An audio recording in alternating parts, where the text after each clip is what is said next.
You can stay, it's okay. The condo association. My answer to that is that his parents didn't give him full title to the property in the condo. They gave him full title plus the condo rules. They didn't give it in fee simple. They didn't say, okay, here's yours. They said, here's yours, but there's a whole bunch of rules about the kind of fence and the kind of curtains and the kind of roof you can have. So they didn't really give you the whole thing. They gave you something with a codicil, with an attachment. So you have no right to say, well, I want the whole thing. I don't want to be paying the condo fee. Part of the deal was you pay the condo fee. So if you don't like it, leave. So there's that difference between a condo. Well, my parents didn't give me anything. They just abandoned me, and I was still living there. Well, if they didn't give it to you, get out, you bum. I'm assuming that they left it to him as an inheritance. Otherwise, what right does he have to stay there? Maybe they gave it to the Cancer Society, in which case the Cancer Society should deal with it and kick Michael out. I'm assuming it was an inheritance. And I'm saying whatever he inherited was not something unencumbered. It was an encumbered property right. So that's the same as the government. That's if you don't like it. Let me ask other people. Mr. A.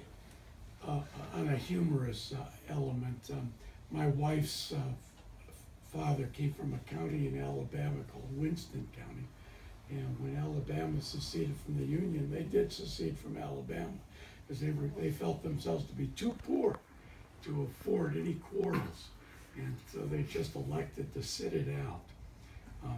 But going back to this conversation concerning these disputes, and bring into it some of the insights of Hoppy, who I met when I was in business school, and the issue is, it is in things of a material nature.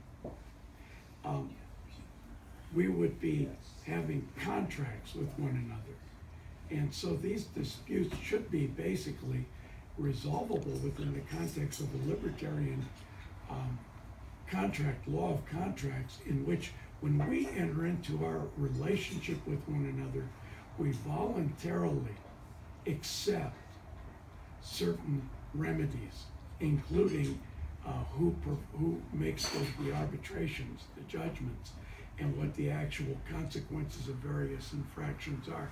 And in that sense, it is really not outside of the idea of voluntarian principles, and yet at the same time, it embodies the principle of enforcement, so that we accept on some level, yes, imperfection, but nonetheless we accept the consequence of the fact that we volunteered for it.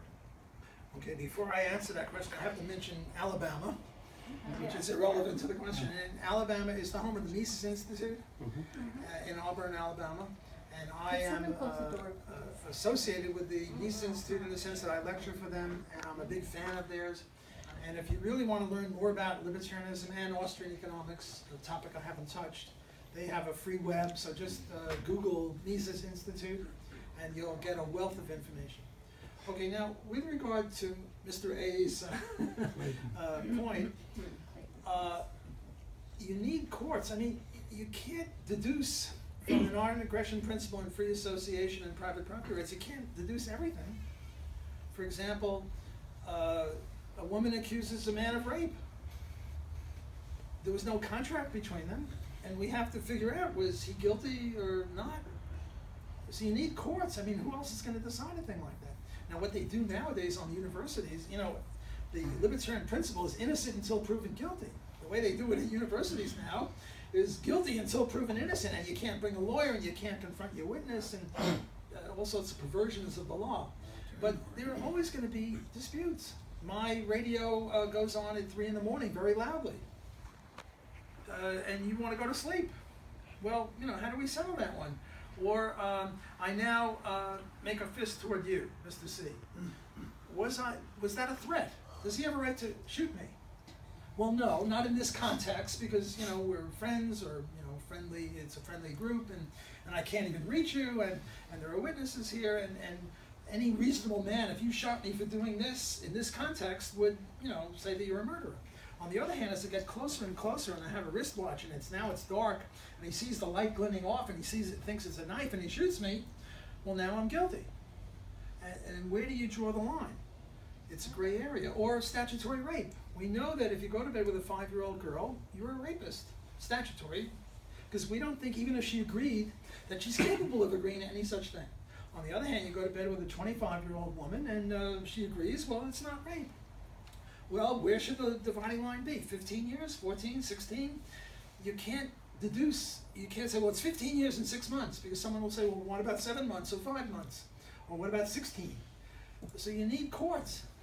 You can't deduce everything from the, I mean, you can deduce an awful lot, but you need courts to deal with the gray areas somehow, and if we're going to get along with each other in a civilized society, we have to have courts.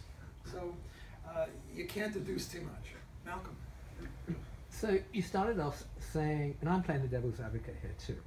So you started off talking about highly credentialed libertarians who differ on the question of abortion. And presumably that has something to do with the concept of self-ownership. So Rothbard might say, you know, the fetus is dependent on the wife, so on the mother, so the mother kind of owns the fetus. And presumably the people not in favor of abortion say that the fetus has self-ownership. So there's a genuine dispute that I think you and I could agree that in any kind of libertarian society, there are going to be people who feel heartfelt on this subject on both ends of the spectrum.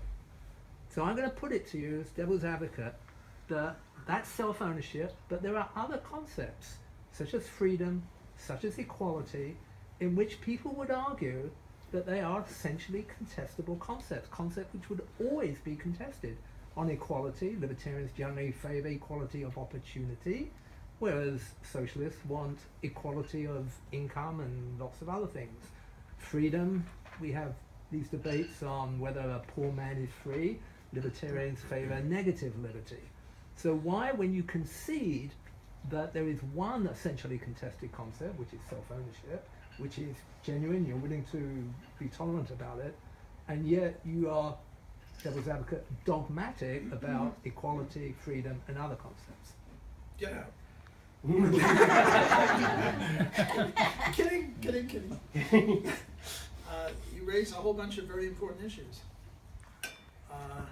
I like the dogmatic. I'm pretty dogmatic. Let me spend just a few minutes on abortion, because both sides are wrong. Murray is wrong and Ron is wrong. The correct view is, just so happens, my view. Just a coincidence. One issue is, when does life begin? Does it begin with birth, as Murray Rothbard says, or does it begin with the fertilized egg? I say it begins with the fertilized egg, because the fertilized egg, if left in the right environment, will eventually become a human being, and there's no real difference between a baby of 1 hour birth, a baby 1 hour after he was born, and a baby in the womb 1 hour before he's about to leave the womb. They look the same, they act the same, they're both, helpless. Murray Rothbard said, well, is it just a change of address?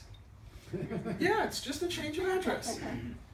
By the way, in the Jewish tradition, do you know when human life begins? When the son graduates from medical school. That's good. I gave him $50 to say that.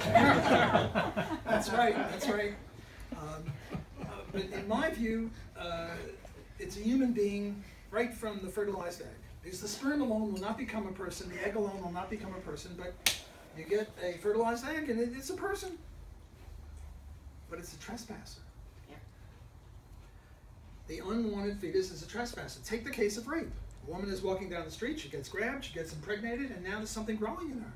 If that's not a trespasser, nothing is a trespasser. The mother is the owner of the womb. Why? Because she was there first, before the baby.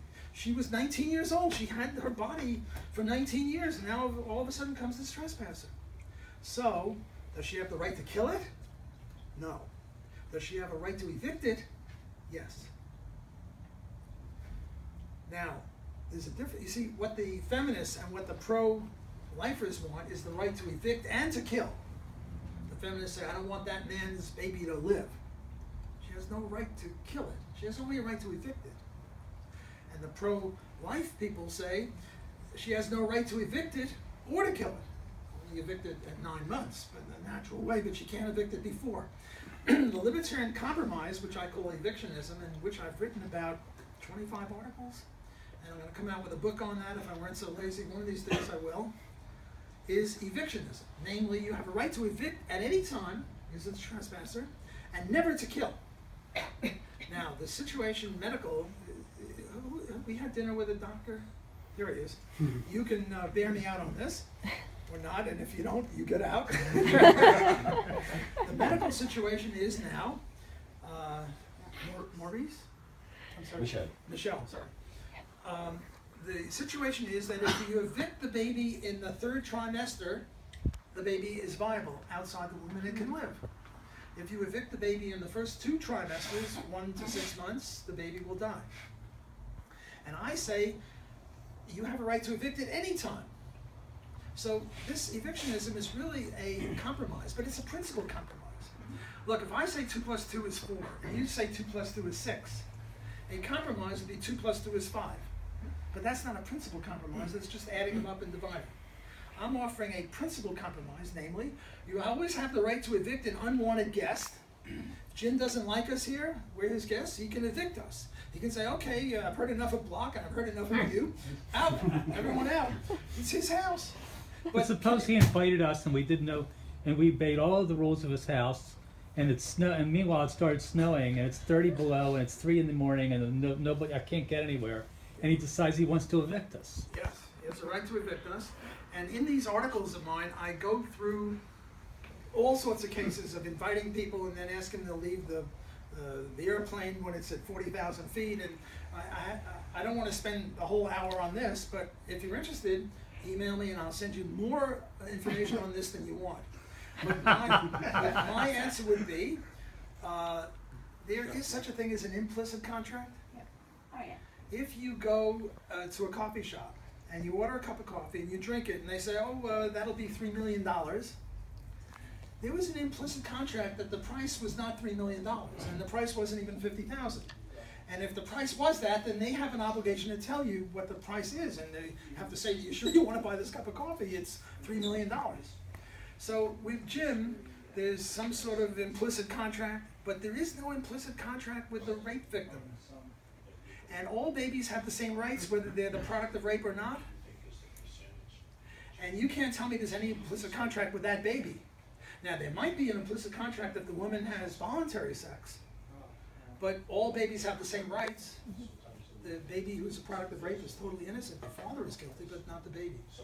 Yes? So let me ask you a question. So we evict the fetus at 7 months, and now it needs $3 million worth of medical care to pay for it. Well, this is the old problem of what about the poor that libertarians always face. And the answer is, whoever wants to adopt this kid. And the Catholic Church or the orphanage or people like that presumably will adopt babies in the 7th or 8th month that need more care. I don't know, about 3 million. Now, the good part, you see, I'm sort of pro-life myself because I like human beings. I'm pro-human. Yeah, that's where we differ. Unless they're rich, right? And I note that right now medical technology puts the barrier at 6 months. But in 10 years from now, it might be 5 months if medical technology gets better, and in 30 years, it might be the 4th month. You know that in 10,000 years from now, if we don't blow ourselves up, babies will be viable, fertilized eggs will be viable in a test tube or in some super duper whatever host mother. So the point is that if we adopt my policy, we pro-lifers will win. Eventually, medical technology is on our side because medical technology will enable viability earlier and earlier in the pregnancy process. So that would be my answer to that, namely that both Ron Paul and Murray Rothbard are wrong.